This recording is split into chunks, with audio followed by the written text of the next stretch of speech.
Joanne Herman is the third owner of this 1964 Chevrolet Corvair Monza Convertible, purchasing it in 2017.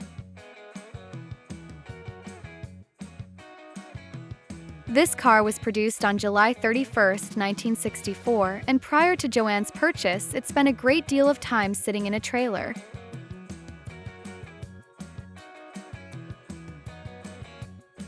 While it looked pretty good going down the road, it needed some fixes. In this video, we present photographs representing the progress of the car, getting it safe to drive and ultimately transforming it into a real classic.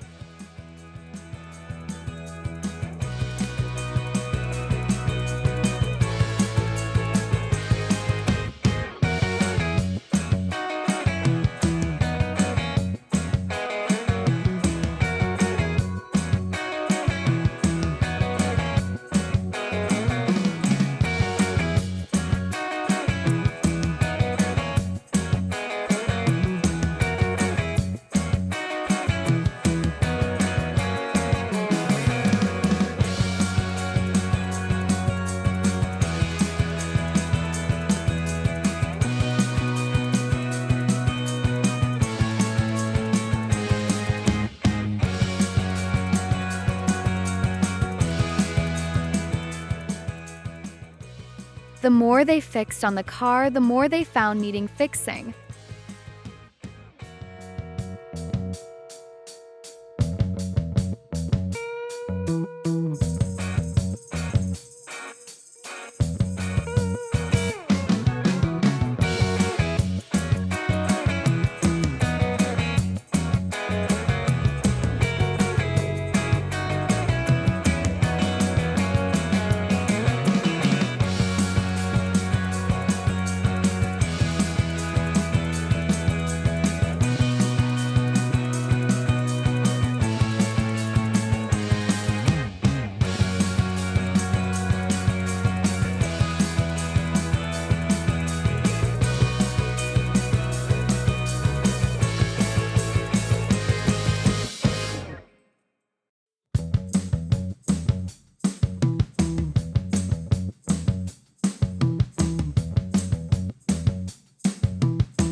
Being a Chicago, Illinois car, rust had taken over behind the scenes. The disassembly and paint stripping process revealed more than expected.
car was mostly restored in 2023 but is still a work in process as finishing touches are applied.